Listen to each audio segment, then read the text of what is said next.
Hi, Mr. President. Hello, how are you? How are you feeling? I feel good. What's going to be your message to President Lula? You'll hear pretty soon.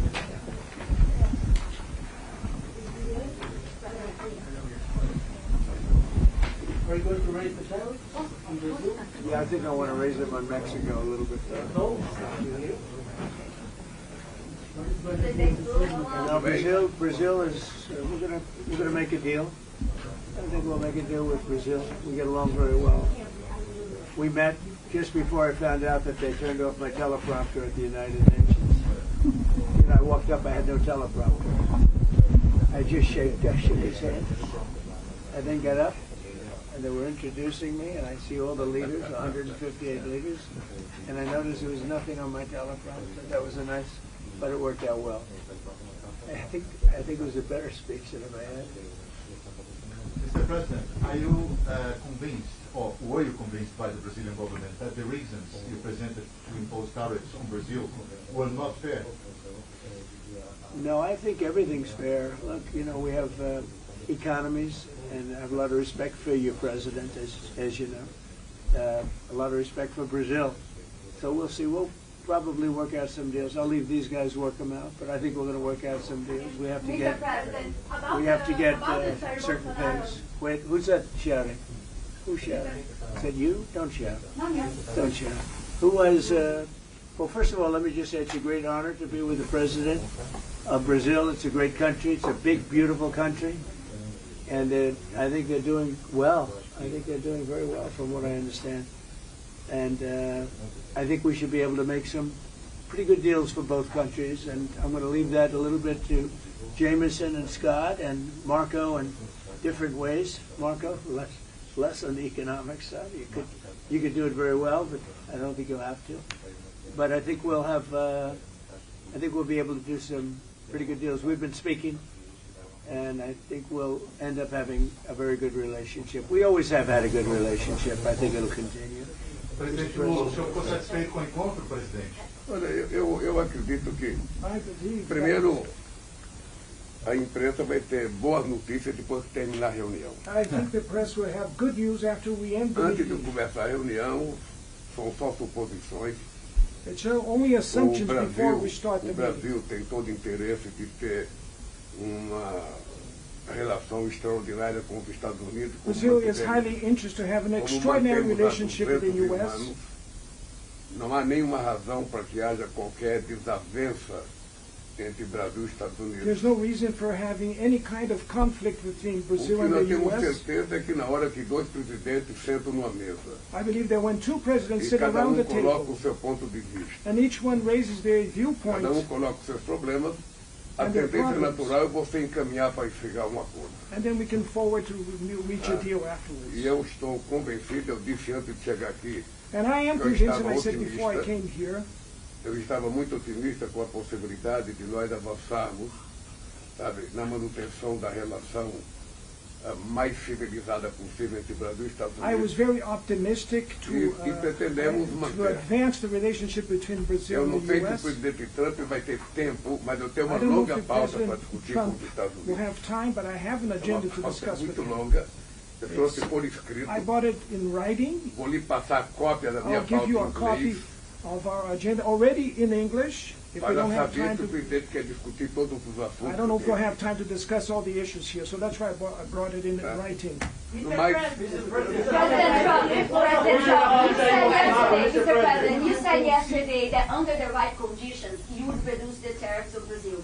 What are those conditions? We're dealing on it right now, and we'll be discussing it for a little while, and I think we'll probably come to a conclusion pretty quickly. We know each other. We know what each other wants. I think we'll come to a conclusion. I think we'll come to a lot of conclusions this week. This has been a very big week.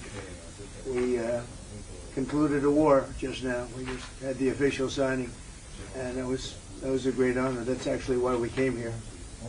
We had Cambodia and Thailand and really lots of others. We've done 8, and we're looking to do number 9, which would be Russia and Ukraine. So we've done a lot of work. We've done a lot of good work stuff. Yeah, please go ahead. What are you feeling about Mr. Bolsonaro, Mr. President? Well, I've always liked him.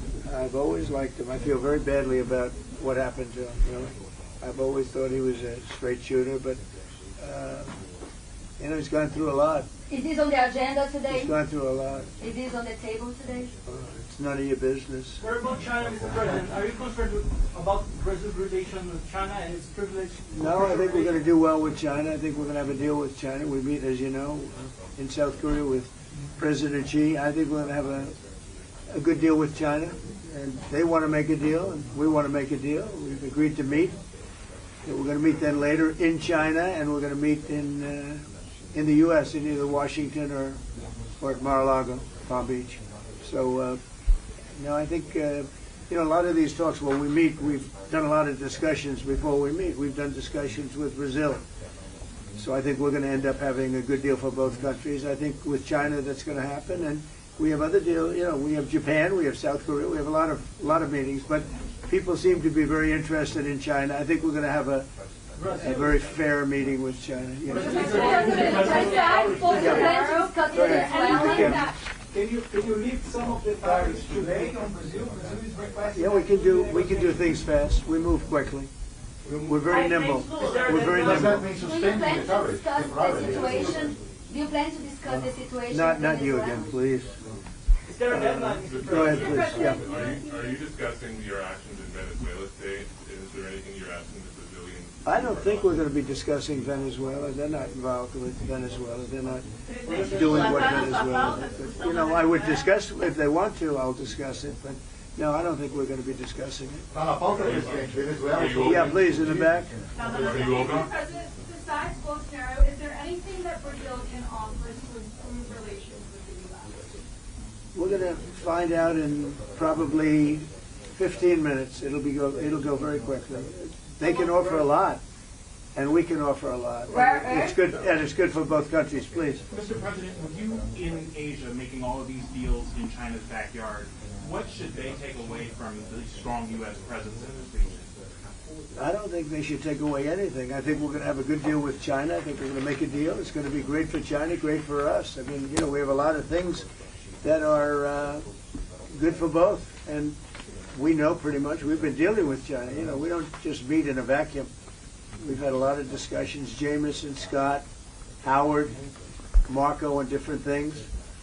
We've had a lot of discussions with China. We have with Brazil too. We're not walking into the room like with no knowledge. We're walking in with great knowledge, and the meetings don't even have to take that long, frankly. We know pretty much where we are, and we know where they are. Presidente, eu queria sugerir que vocês fizessem essa entrevista depois da reunião. I would like to suggest that the press will continue the interview after the meeting. Depois da reunião, não sei se o presidente quer falar, não quer falar. Mas porque nós temos pouco tempo e daqui a pouco o tempo se perdeu porque nós ficamos conversando com We vocês. don't have much time and we'll waste time or lose time talking with the journalists, so we have a lot of talk. Se vocês tiverem paciência, vocês saberão o resultado If da you reunião. have patience, you'll know the results of the Se meeting ficarem afterwards. agoniados, vocês vão saber apenas If you're in a suposições nossas.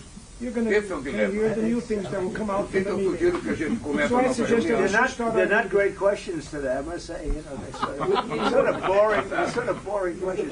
But we'll see you later. Thank you very much. Nós não voltamos para We turned to South America, then we turned to the African continent, and later we discovered East Asia. In other words, we are gradually discovering that the world exists beyond Europe and the United States, and that the world exists with many more opportunities, with much more similarity, with much more advantage for us to do business, for us to sell, to buy, and to build partnerships between our companies. In Brazil's case, Avianca is a very important partner and tends to become even more important, because today's world no longer accepts a new Cold War. We do not want to be competing as we did after the Second World War, being on Russia's side or on the United States side. We do not want a new competition, being on the side of the United States or on the side of China. We want to be on the side of China, on the side of the United States, on the side of Malaysia, on the side of Indonesia, on the side of all the countries in the world that want to do business with us, because that is what can make the world grow. In Brazil's case, I have always said that we would guarantee foreign investors certain things. I said that we had to guarantee foreign investors fiscal and economic stability, political stability, legal stability, social stability, and, finally, we should guarantee predictability in government political decisions so that no one would be caught by surprise. And Brazil today is living a promising moment. Brazil is a country that is growing above the average growth of other countries around the world. Brazil is a country today with a strong role in the energy transition. We are major producers of ethanol. We are major producers of biodiesel. We are major producers of wind energy, major producers of solar energy. We want to become a major producer of green hydrogen, and we want, above all, to become a major producer of clean energy for aviation and for ships on planet Earth. And for that, we need to build partnerships. The second thing we need from you, above all, is in the area of semiconductor production. Brazil needs to take a qualitative leap. I have just spoken with 8 Brazilian students who are here in Malaysia studying, preparing so that Brazil can have Malaysian companies investing in Brazil in chip production. This is something we need, including avoiding the risk of the Brazilian industry stopping or reducing its production due to a lack of chips in any moment of national crisis. So we need to be important. I will repeat it here. We, Brazilians, need Malaysian entrepreneurs to come to Brazil, get to know Brazil, build partnerships with the Brazilian companies that are here, so that the Brazilian companies that are here can get to know Malaysia better, get to know Malaysian entrepreneurs, and also make investments here. Brazil has a market for your products, and we need to innovate in our exports, because we cannot continue exporting only commodities. We need to move forward with the knowledge that you can teach us in the field of agriculture, and we have much with which to reciprocate, with practically all our experience. It is a fair policy. It is the one where everyone is satisfied and, therefore, everyone has to sell and everyone has to buy, so that trade is balanced and no country has an exorbitant deficit with another country. That is why I want to invite Malaysian entrepreneurs to visit Brazil, to talk with our entrepreneurs, to talk with our ministers, to get to know Brazil, so that you can see the number of opportunities that Brazil can offer for new ones. Eu vou dizer para vocês, Mauro, que é negociador. It was very good. And I would like to say to all of you that Mauro, Foreign Affairs Minister, he is a negotiator, Mauro Master Horza, and the Finance Minister Dodd, they will be part of the negotiation table. They know that if we rely on Trump and me, we'll reach a deal with the U.S. It's very important that we sit around the negotiation table. Você tem que saber que não é nem da parte dele e nem da minha parte. Quando o presidente Trump publicou no seu portal a carta. When President Trump posted the letter, an open letter to Brazil, and imposed the tariffs on Brazilian goods, a lot of people went into a crisis thinking that it was the end of the world, the end of history. And what we said in the government, I said we have to keep tranquility, be calm, because the decisions that were made against Brazil are decisions that are incorrect, because these decisions were made with wrong information about Brazil. Infundadas, porque foram tomadas com informações erradas. Eu coloquei a questão da Venezuela para ele. I raised the Venezuelan issue to Trump, saying to him, because what's coming out from the newspaper, things are being aggravated with Venezuela. And I told him that it would be extremely important in this matter to take into account Brazil's experience as the largest country in South America, as the most important economic country of South America. We have 8 neighbors that he should take into account. And Brazil can help in the relationship with Venezuela.